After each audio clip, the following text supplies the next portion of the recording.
At Capella University, you can learn at your own pace with our FlexPath learning format. Take 1 or 2 courses at a time and complete as many as you can in a 12-week billing session. With FlexPath, you can even finish the bachelor's degree you started in 22 months for $20,000. A different future is closer than you think with Capella University. Learn more at capella.edu. Fastest 25% of students. Cost varies by pace, transfer credits, and other factors. Fees apply. This episode is brought to you by Greenlight. Get this. Adults with financial literacy skills have 82% more wealth than those who don't. From swimming lessons to piano classes, us parents invest in so many things to enrich our kids' lives. But are we investing in their future financial success? With Greenlight, you can teach your kids financial literacy skills like earning, saving, and investing. And this investment costs less than that after-school treat. Start prioritizing their financial education and future today with a risk-free trial at greenlight.com/Spotify. Greenlight.com/Spotify. Good night, itchy eyes. Good night, sudden sneeze. Good night to your symptoms of allergies. Xyzal is the allergy medicine you take before bed. It provides powerful relief while you rest your head. Not just all night, but all the next day. Xyzal keeps working, keeping allergies at bay. And without those annoying symptoms disturbing your rest, you can wake up the next morning feeling your absolute best. Remember, be wise all. Take Xyzal. At night.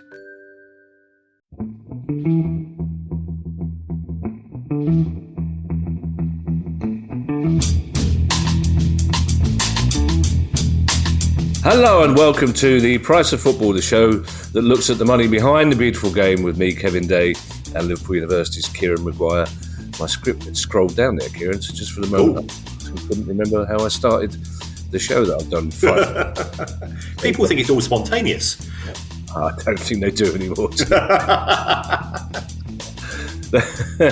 You can't fake this sort of spontaneity, Kieran. We should come clean and tell people, Kieran, we are recording this on Tuesday evening. So almost inevitably, Man City's 115 charges will be announced tomorrow at some stage. Got to happen eventually, Kieran, haven't they? Presumably the day before the FA Cup final, with the unusual punishment of every single one of their first team players being suspended. I've put that to the powers that be, but it's not going to happen. Kieran, would you like to explain to people why we're doing it on Tuesday and where you are, the glamorous location? Well, as always, it looks as if I'm in some sort of hostage situation. Yeah, it does. Such is the nature of modern day hotels. But I'm on the banks of the Rhine. And I'm in Cologne because I'm talking about the wonderful world of football transfers and cost control and so on to football analysts from the sort of the Moneyball side of the game. They realise now that they're twiddling with their spreadsheets and my twiddling with my spreadsheets to do a Venn diagram. There's potentially a bit of overlap there. Oh, but there's a kind of Doctor Who worry there. What if your spreadsheets merge and we will end up in a dimension? It's a wonderful city, Cologne, as I recall, especially, I suppose we should call it Kern, Cologne Cathedral. But I was there, my memories are hazy because I was there as part of one of the most disastrous interrail trips of the 1980s, really. You know me in camping, Kieran, so how I got persuaded into it, I don't know. And then the two blokes who persuaded me into it decided they couldn't afford it at the last minute. So I was left on my own and managed to drop my rucksack off the ferry on the way to Ostend. Oh, good grief. Which wasn't, well, I'd borrowed it from a soldier acquaintance of mine and she was quite fearsome. So I spent the first few days worrying about what she was going to do to me when I got back and realised. I remember sleeping on Venice Station and not eating for 2 days and then being looked after by a friend. And then I got dumped by an American girl in Florence that I didn't know I was going out with in the first place. Those are the best relationships, though, surely. Yeah. Not when you're a moody 24-year-old who thinks he's got a future ahead of him in poetry and Joy Division lyrics. It's Newsday, Kieran. Before we start, I have got some news for you, Kieran. In that I was approached by an actual vet in the Parsons Arms before the Villa game last night. An actual vet who said, never mind what our South London vet had told us, the one who dealt mainly in mastiffs rather than ducklings. That he felt you'd been probably slightly misled about the amount of time a duckling has to wait before he can get his feet wet.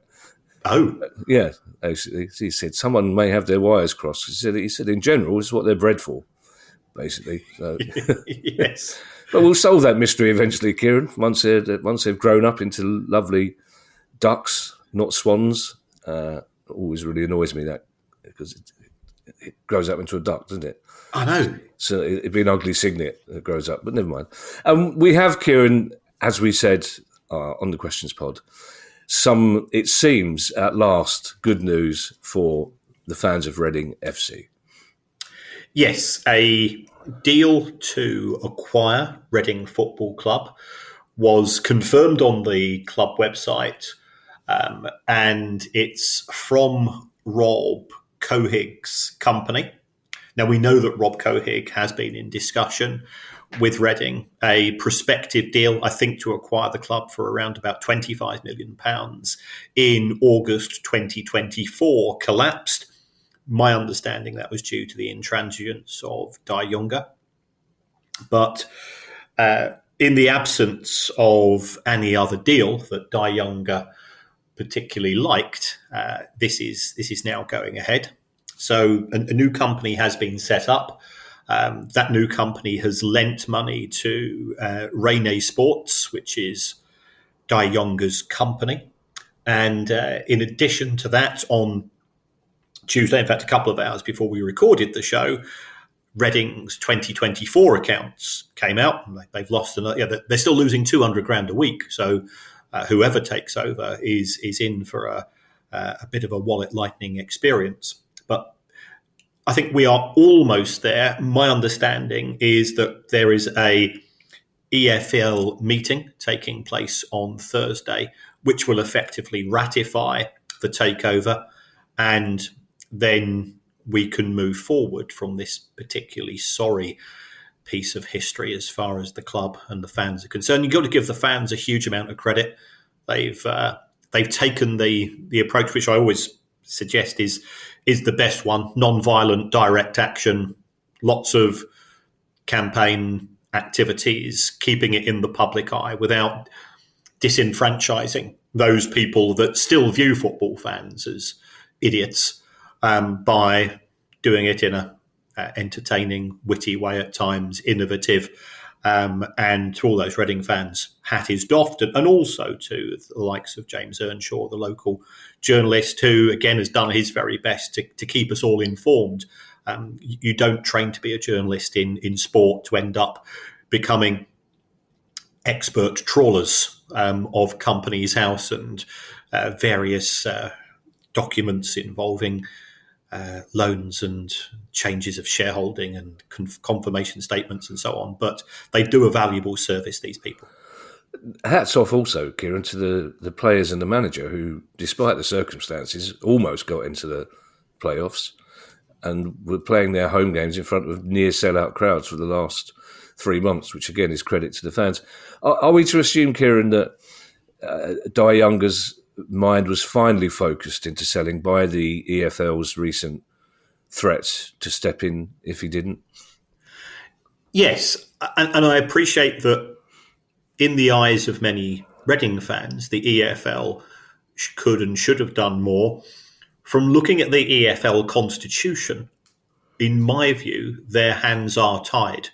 You can only force an owner to do something if there is an outstanding litigation issue, if they've been found guilty in a court, and that has proven to be the case as far as accusations made against Di Younger in China are concerned. And that gave the EFL the vehicle to say to Di Younger, we now believe you're in breach of our owners and directors test, and on the back of that, you have to divest the shares because you are no longer deemed to be fit to control this piece of the local community and history and heritage and all of the things that the Reading fans hold dear.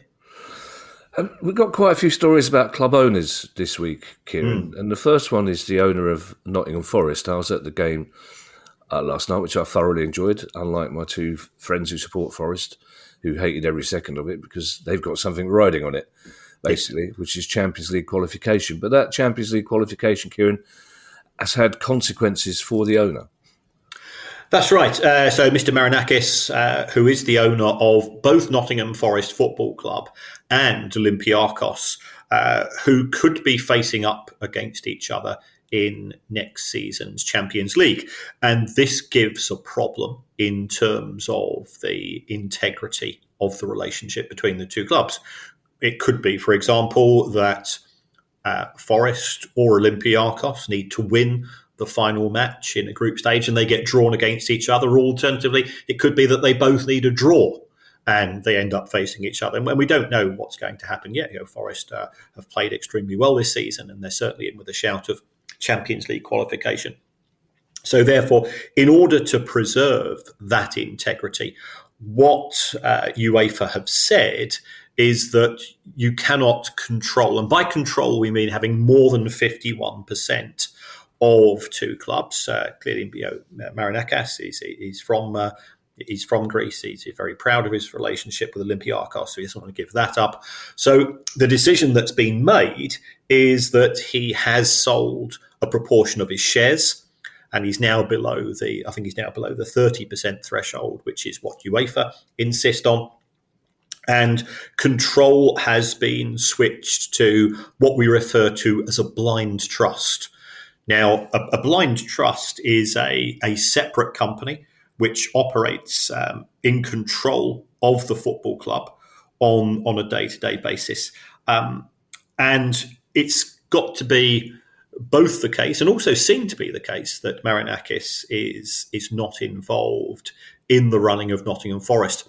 So I ran this past one of our secret lawyers, to who, and his reply was, I demand to know that Marinakis is not copied in any board communications, doesn't attend or observe any meetings, doesn't have meetings with the people involved in the blind trust, isn't in the directors or the boardroom. Now, whether that applies to match days, I think, is a separate issue. Doesn't approve any press releases and also is not given access to any passwords at the club involving the club's systems. So, it would be quite a severe decoupling of the two parties, but we anticipate that would be the case. Forest, they do have legal counsel. I'm sure that they've been advised appropriately. My only concern is that when I took a look at the blind trust, what it said, and this is in the company's accounts, Company's House documentation, which has been lodged for NF Football Investments, which is the parent company of Nottingham Forest. I don't know why I raised my arms up like that. It's not really going to be particularly useful on a podcast, which is audio only. You would have got away with it, Kieran, if you hadn't mentioned it. I probably would, yes.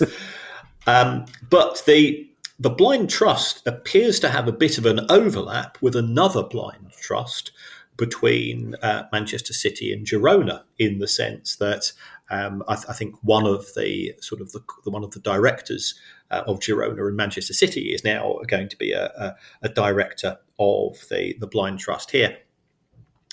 And again, I think optics are very important when it comes to this, because otherwise fans of opposing clubs will jump upon these issues. And I think the Premier League is anxious to preserve the integrity of its relationship with UEFA as well. But that's the only particular downside of that. We have seen similar transactions. Aston Villa's owners had to get rid of their investment in a Portuguese club. Tony Bloom had to do the same with USG in Belgium, to go below this 30% threshold, which is deemed to be where you don't have control or influence, and you can't be seen to be being involved in key decisions at the clubs. Firstly, Kieran, asking for a friend, can you briefly define blind trust? And secondly, are we talking about something that Marinakis has already decided to do or been told to do, or does this depend on whether or not Forest and Olympiacos do end up in the same competition? Well, a blind trust is effectively a separate organisation which is set up, and the aim of which is to make it independent of the owners, of the previous owner.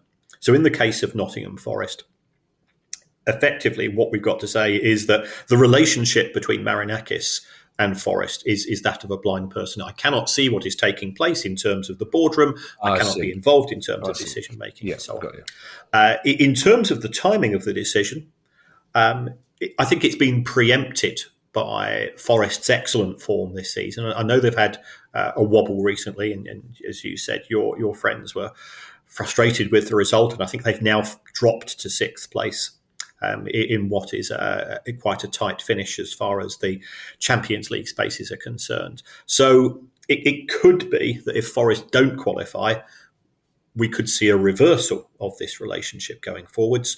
We'll have to wait and see. But I think this is a bit of prudent financial planning by both the club and the owner. Certainly at the time when it did take place, Forest were in the top five and therefore in a position to be preemptive in terms of the way that the corporate structure was set up. And some news this week from our favourite club owner, Kieran. Yes, and I think it's sad news. Andy Holt at Accrington Stanley has resigned as a director. He's still a shareholder. Anybody that's been following Andy's Twitter feed will know that he's had a fairly long and an increasingly acrimonious dispute with Hyndburn Council.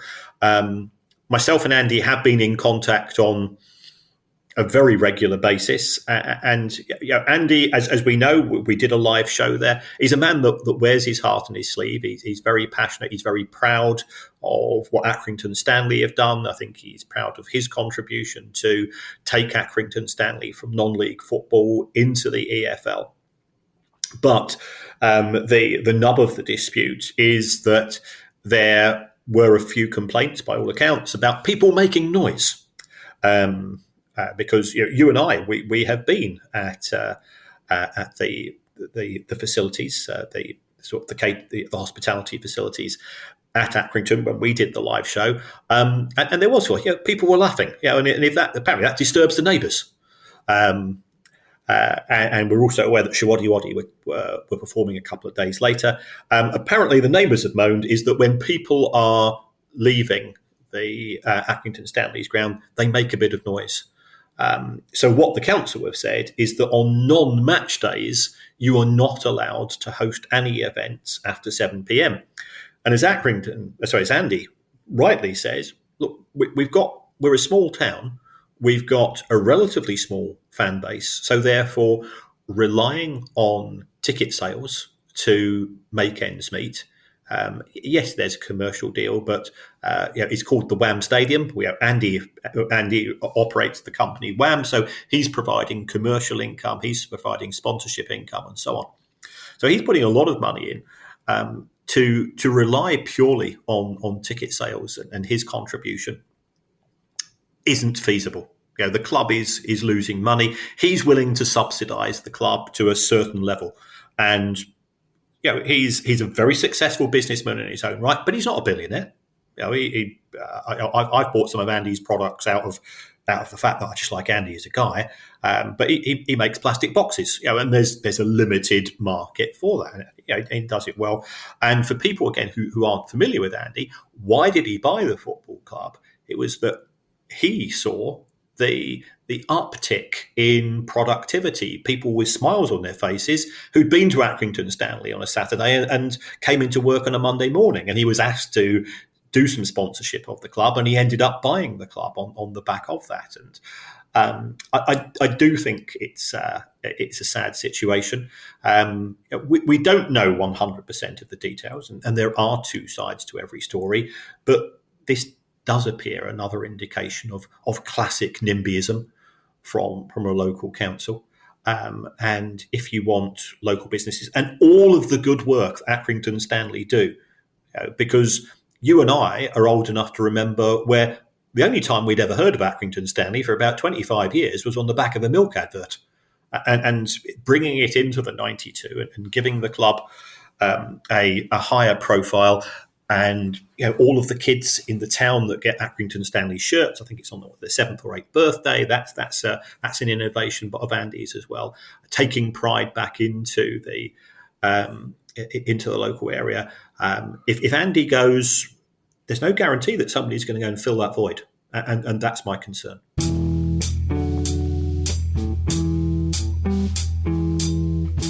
If you've shopped online, chances are you've bought from a business powered by Shopify. You know that purple Shop Pay button you see at checkout? The one that makes buying so incredibly easy? That's Shopify. And there's a reason so many businesses sell with it, because Shopify makes it incredibly easy to start and run your business.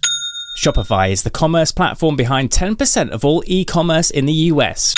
Sign up for your $1 per month trial and start selling today at shopify.com/promo. Go to shopify.com/promo. Hilton brings you new ways to stay, with experiences that let you capture the glory days. Introducing the Graduate Hotels. Each inspired by local college towns, these stays are always original and never boring.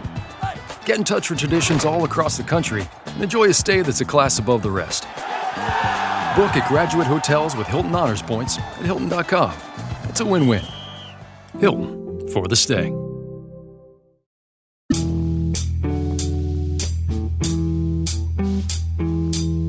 You may have heard some music in the background there, Kieran. That's the world's most optimistic ice cream man. It's been raining. We had a heat wave last week. It wasn't a sign of him. And it's been raining for 2 hours. He's decided to come out tonight. Did you buy those plastic boxes to keep the ducklings in, by the way? Perhaps I should have done. I could have filled them with water and we could have a trial run or a trial swim. Yeah. Much as we love Andy, I think it's fair to say he has thrown his toys out of the pram before. So this might not be a final decision here. I mean, we're hoping that perhaps it's a way of making the local council see sense, as we would say it. And I think I should point out, I imagine Shiwaddy fans made a lot more noise leaving than our fans did. Because they would have been singing along to the 70s blockbusters. I don't know what rhymes with amortisation. How fans would have been leaving a bit more than Shiwaddy.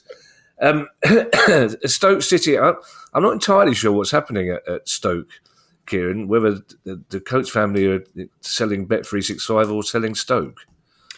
Right. Bet365 are they are now the former owners of Stoke City Football Club. The club has now been sold to, I think it's John Coates, certainly one of the Coates children, who, from what I understand, is the biggest fan. The Coates family have done spectacularly well out of Bet365, and fair play to them. They've taken an idea. And I think Denise Coates, who is the highest paid executive in the country, and what I will say here, she deserves it. She has built up the business. She's seen the rise and the opportunities of online gambling, and we have reservations about gambling, but we are not anti-gambling. And people, there doesn't have to be a binary relationship in your views of any particular business in these cases, but it now appears that the Coates family are looking to sell Bet365 itself for around about £9 billion. And to put that in context, that's almost twice as much as Manchester United was sold for. That's probably around about 3 times as much as you'd expect to get for the likes of Arsenal, Spurs, perhaps Liverpool as well. So that's a business which didn't exist 25 years ago. And I think just to really go and put the views of Stokes fans at ease, I don't see this as being a problem, because the members of the Coates family, first of all, they're all Stoke fans. They will become independently, should this deal go through, they will become individual billionaires, and that will mean that they will have the continued funds to support the club. Stoke City Football Club loses money every year, so who's going to put in that £20 million that's required? I think they've got enough money to be able to do that for a considerably longer period of time. what's going to happen if Bet365 is sold to new owners, private equity or something like that. That's a separate decision as to the naming rights of the stadium, the front of shirt deal that currently exists between Stoke City and Bet365 and so on. But just because the company's being sold, this is not a negative as far as the football club is concerned. Now, I don't want to get the hopes up here, Kieran, of antsy Man United fans, but Ineos are looking to sell a club. They are. The balloon has now been well and truly popped because it's not Manchester United. I think it's fair to say if we said that the jury was out about Ineos's management style and decision making at Manchester United, that would be being very generous. But it looks as if there is now an attempt for Ineos and Jim Ratcliffe to sell the other main club in the MCO, and that's Nice. They did have to reduce, going back to what we've just been talking about and Nottingham Forest, they did have to reduce the investment to 29% as a result of pressure from UEFA because Manchester United and Nice were in the same competition. It has to be said that Nice have done far better without Ineos and Jim Ratcliffe close to them. They're currently fourth in League One. They are top three to qualify for the Champions League. I think the nature of French football is that it's one of those leagues is by how many points are PSG going to win the league? So they're 20 points ahead, despite having been at the beach for the last two games, which they've lost. But I think there are 4 or 5 teams within 2 points of each other with 2 games remaining. So Nice have a very good chance of getting into Champions League. Jim Ratcliffe has not been to see them this season, even though he only lives 12 miles away in Monaco.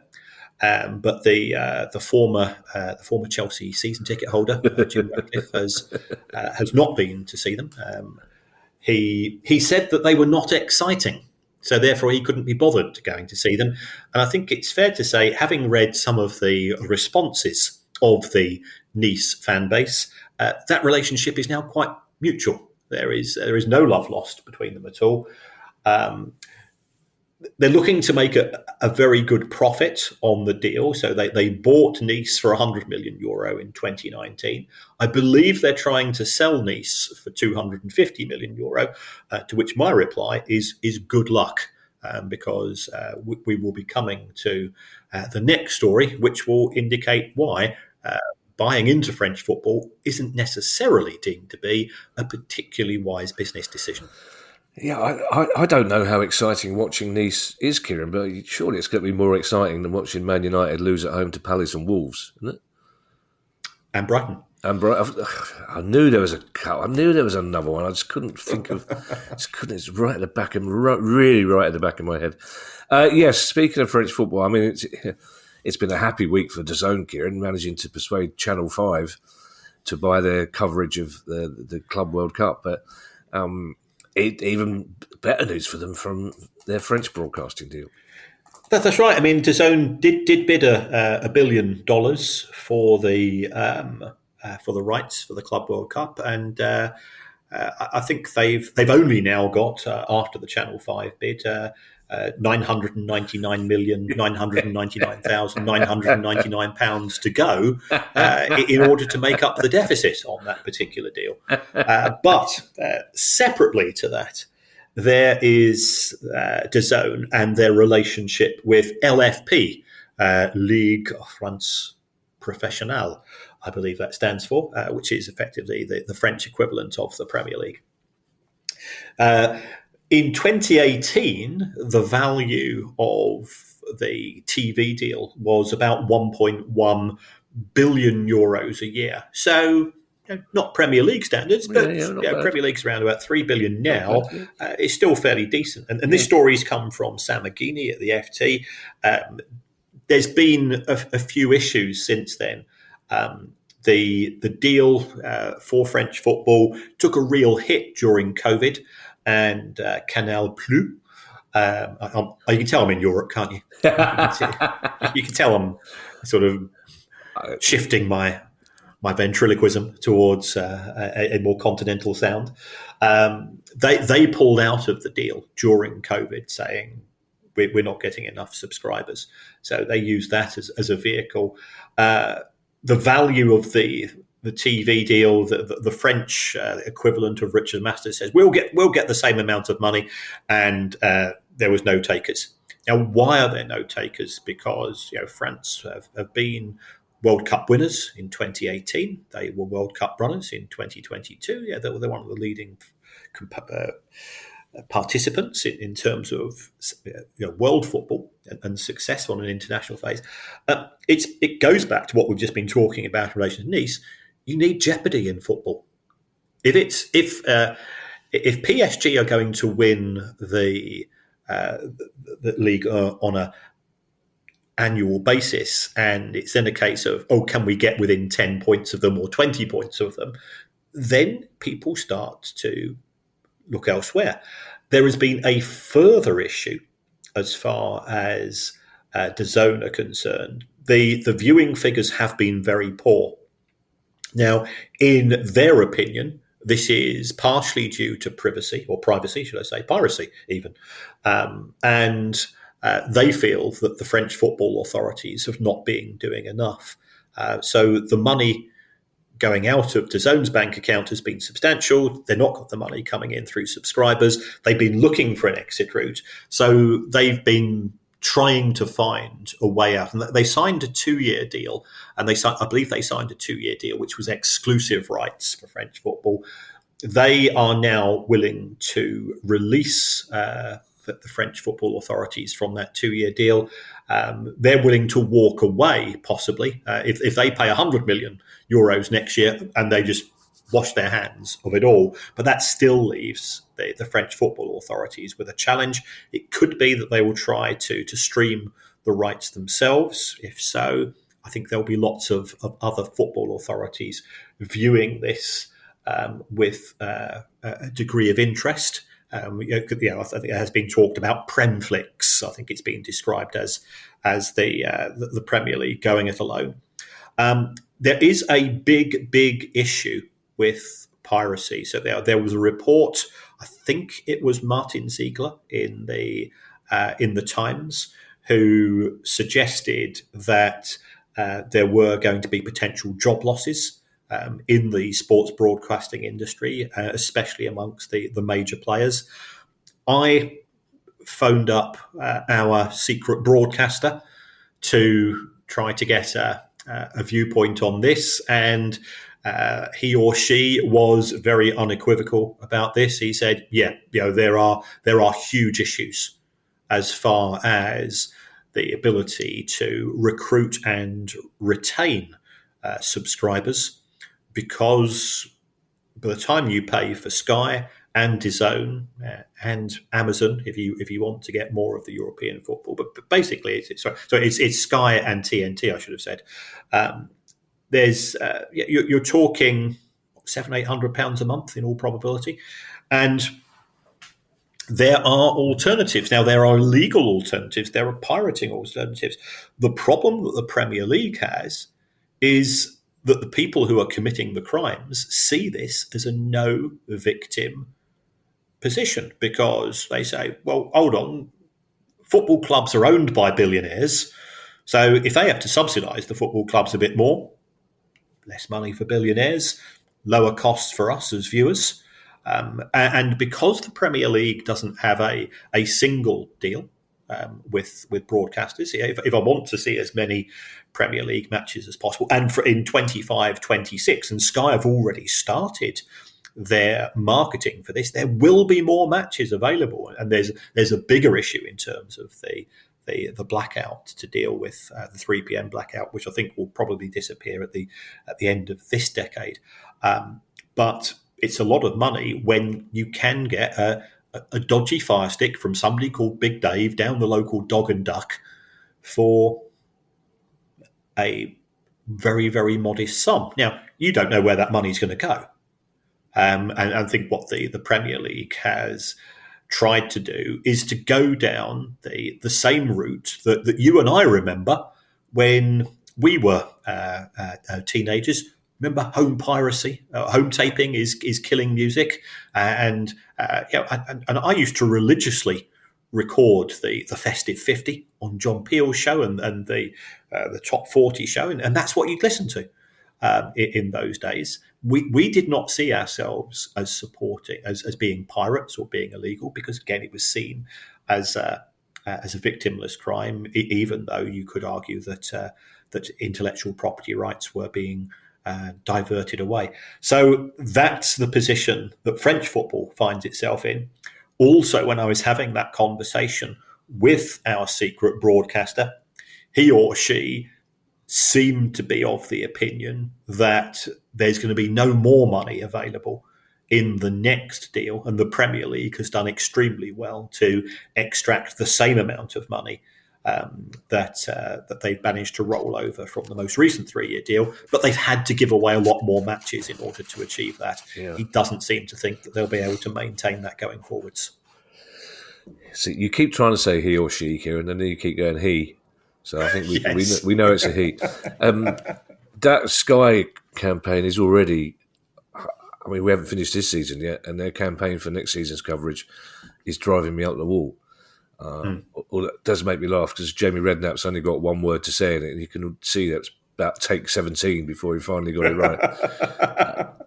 I mean, the fact is, I suppose it makes life harder for pirates if Sky are sharing every single game, but you don't want Sky to share every single game, basically. But I just need to check, Kieran. So you're leaning against a window. You can see sunshine flooding it. You can actually see the Rhine from where you are? I can. I can see it just over. Yes, so we are in a little island part. Lovely. So there is, between us and the bit over my shoulder, you can see a building, and there is an awful lot of water. Lovely. Well, because there's nothing better, Kieran, than going for a weekend away to watch a bit of continental football. But the idea of going for a weekend away to the continent to watch English football is one that fills me with horror. Old-fashioned legacy fan that I am, and we have discussed recently, we talked about it in some detail at the live gig in Rotherham last week. We had a question about it on our last 2 questions pod, the idea that certainly in Italy they are seriously discussing having live games taking place in other countries. But it looks like the government here have got their eye on the ball in this case. Well, yes, the Football Governance Bill, I believe, has now had its second reading in the House of Commons. There have been some amendments. I think this is an amendment which has been brought by a Labour MP, but I may be wrong.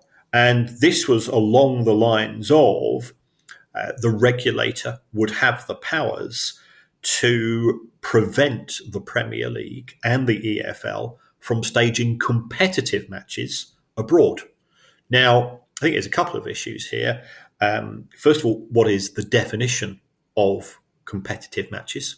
So if does it involve a cup final, which would normally take place at a neutral ground? Could you argue that New York is neutral? Having seen the rail costs for getting down from Manchester to London on the day of the cup final, and I've got to be said, shame on the Football Association on the amount of time that it's taken them to confirm the FA Cup final time, because as somebody that commutes from Brighton to the northwest on a weekly basis, I have to book up my tickets weeks in advance in order to try to make it even modestly reasonable from a pricing point of view, and this isn't fair on Manchester City and all of those people that have been poking fun at Manchester City for not filling Wembley. And there's a reason for it.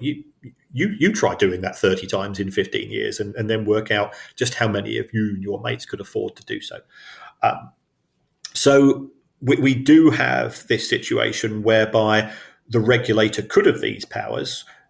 Then you've got to say, does it need the approval of fans? And I think we could have a broader discussion here, because we have football clubs in this country who have global fan bases. So if Manchester United say, well, we're going to go to everybody who is registered on the Manchester United app And we are going to take a vote as to whether or not they want matches to take place in New York or Riyadh or Manila or wherever it's going to be. It could be that Manchester United's Asian fan base turns around and says, well, actually, we've been supporting this club for God knows how many years. The opportunity to see, to get to see Manchester United play is something we actually are in favour of. So I don't think it's as clear cut. And again, we're going into the realms of sort of decisions which are being made on the basis of being publicly popular, and popularism is something which I always have reservations about. The decisions really should be backed up by logic and what are we trying to do? What are we trying to preserve here? So we'll wait to see. It does appear that the coronation of David Cogan is going to take place. That he will be sitting in front of a set of MPs and Dame Caroline Dinenage. I don't know whether she's related to Fred. She is. Because she's the MP for Gosport, isn't she? Yes. I know she's a Pompey fan. She's his daughter. Yeah, right. Yes. I thought she must be. I thought it must be. Yeah, you and I both remember Hal from our youth, and Fred was a great part of my childhood in that particular aspect. And there was that guy Jack with the beard, Jack Hargreaves. Jack Hargreaves, who also used to do a Sunday morning show called Out of Town, where he sat in a pretend shed in a studio that's clearly in London, pretending to whittle and look at ducklings in the fair. Now, see, you raised your hand there, Kieran, in a howl gesture, and that was perfectly reasonable to do so, and then you didn't tell anybody you'd raised your hand in a howl gesture. I once, when I was doing Match of the Day 2, did a thing with Fred Dinenage at Portsmouth. Oh, my God, it was like walking through New York with Muhammad Ali. They just loved him. Oh, rightly so. Yeah, absolutely so, yeah. The BBC and the FA are being a bit sheepish as to the reason why the kick-off time wasn't announced, because the BBC apparently wanted the 5:15 kick-off, but it's the night of the Eurovision Song Contest. So they went to the Eurovision organisers and said, any chance you can start late? And they went, no. It starts at 8 o'clock Central Europe. That's when it always starts. We're not moving it for an FA Cup final. The FA, of course, doesn't give a toss what time it kicks off as long as they get their money.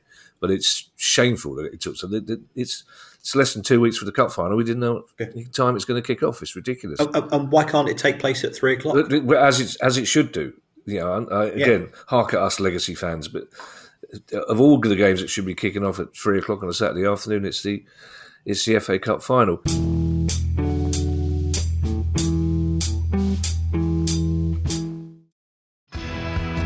You know that feeling when someone shows up for you just when you need it most?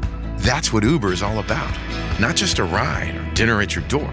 It's how Uber helps you show up for the moments that matter. Because showing up can turn a tough day around or make a good one even better. Whatever it is, big or small, Uber is on the way.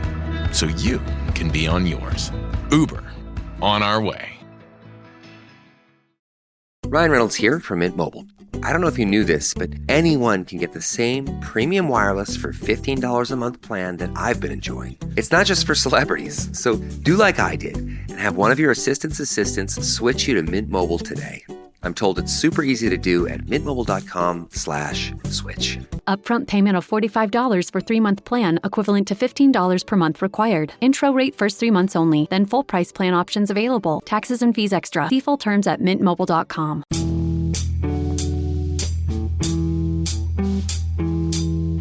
The EFL, Kieran, have agreed to a number of changes to profit and sustainability rules in the Championship. Have you got an up-sum for us?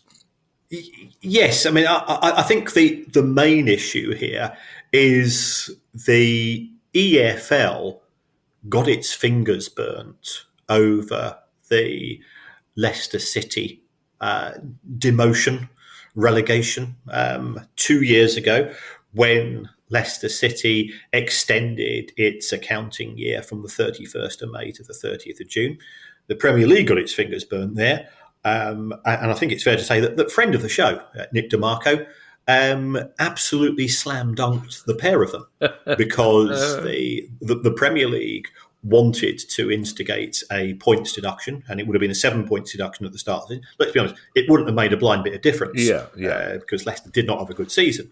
But I think more importantly, and perhaps more potentially restrictively, the EFL did want to put sanctions against Leicester City for season 23-24, including some form of transfer embargo. And again, Nick said, look, this is your constitution, and it is worded in a very, very poor way. Leicester City have not breached the rules, so therefore you can't do this. So the EFL have reviewed their rules, and whilst it is very fair to say that there is no love lost at all between the Premier League and the EFL over the issue of a better distribution deal. And again, we go back to what we said from day one. If the Premier League's opposed to the regulator, put a bit more money on the table. The biggest issue, because why is David Cogan being recruited as the regulator? It's because DCMS acknowledge that there is going to be no deal offered by the Premier League, and therefore to have somebody with a negotiation experience and no regulatory experience, and that does show just how far down the line we are with this, is going to have to be the way ahead. So there is now going to be greater overlap between the rule book of the Premier League and the EFL. I'm not going to say with any degree of certainty that the Leicester City letterbox is going to be receiving a letter from Preston, where the EFL are based, to say, we need to have a chat. Okay, you got away with it 2 years ago. We now believe that you are in breach of the rules, because we can't say anything with a degree of certainty. But I expect that there is a fair chance that will be the case. And this does make sense. Again, if you... One of the things which we've raised, is there now a point in time where we've had the fantastic success of the Premier League, the reasons why the Premier League was being set up in the start of the 1990s in terms of dilapidated stadium, dinosaur-like attitude towards broadcasters, lack of commerciality, lack of globalization. Do those principles still apply? I don't think they do in the EFL. And is there therefore a case for a re-merger of the two institutions? In my view, there is. Yeah.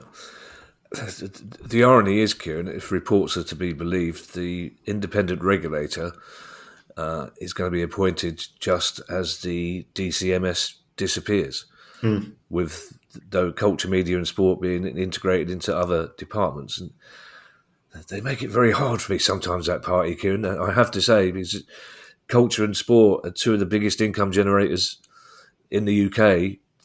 They deserve their own departments. They don't deserve to be part of somebody else's department. It's not, but it's. I mean, and I go back to, I'm very, very privileged. I travel the world doing football nonsense and teaching various classes.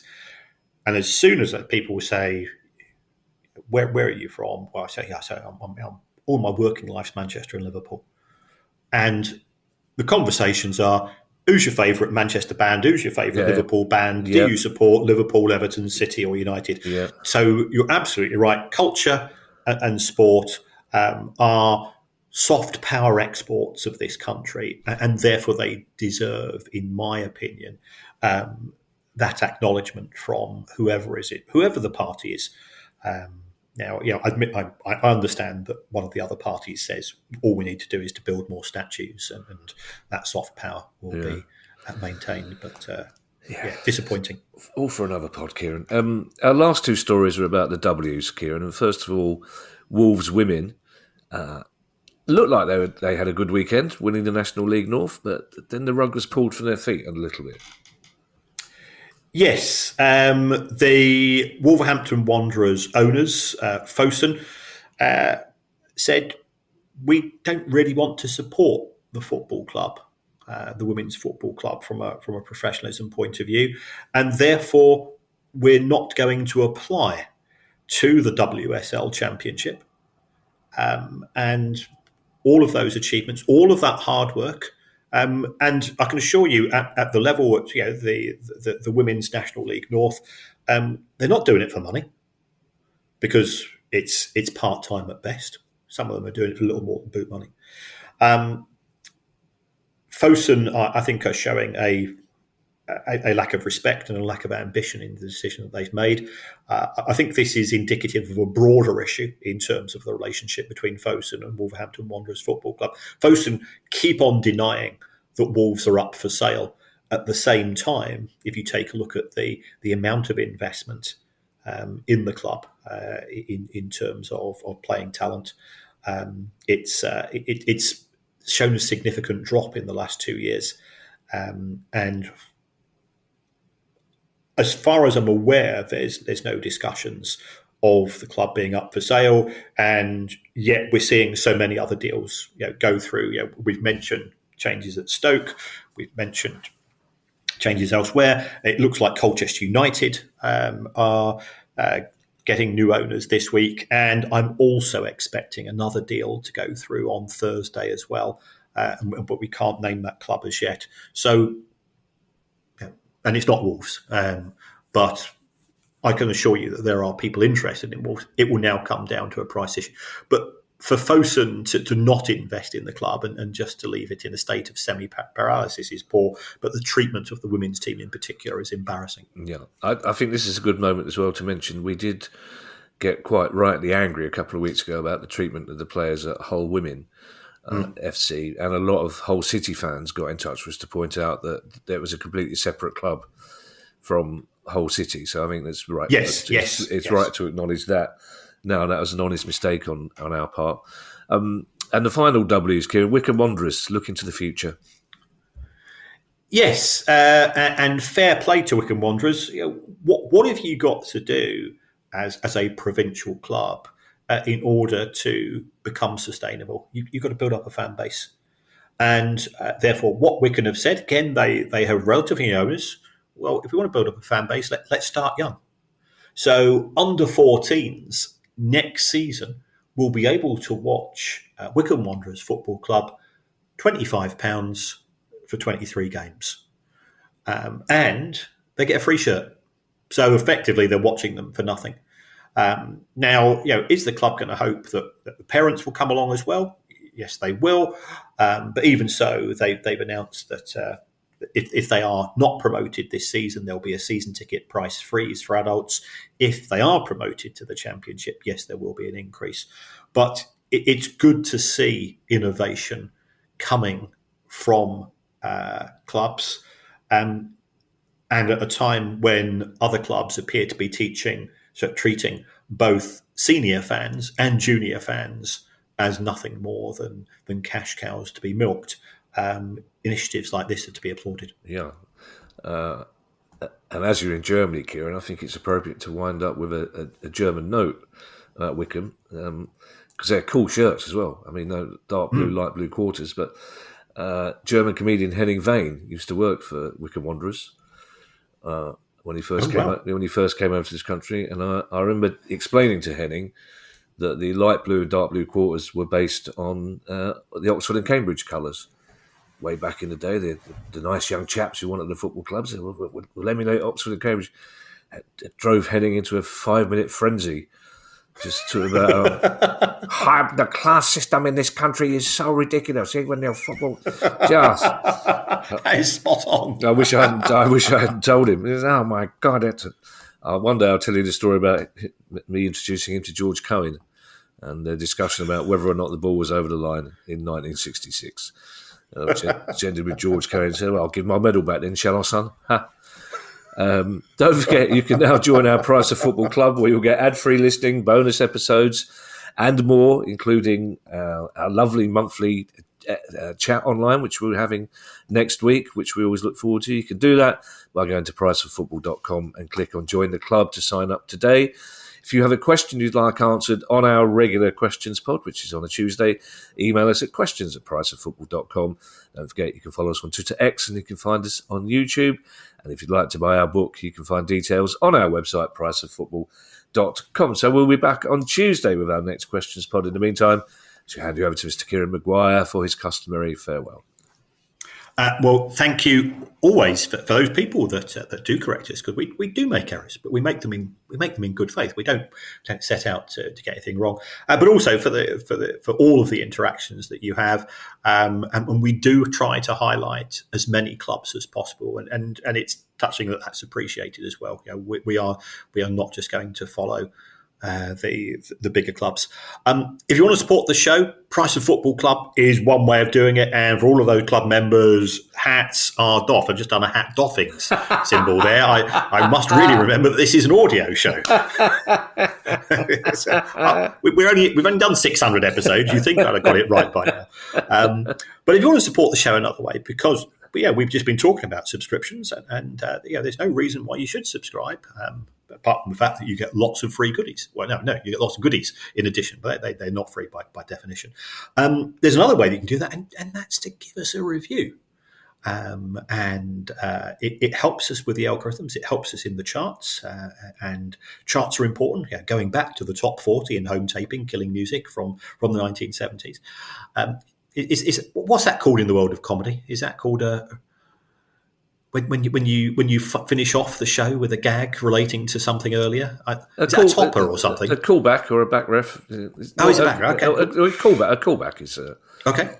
Yeah. So it doesn't matter. You could even say you would rather have the show presented by Donald Trump and the Pope.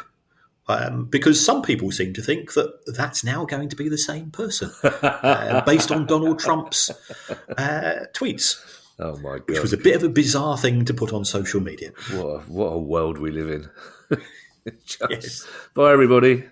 Bye. The Price of Football.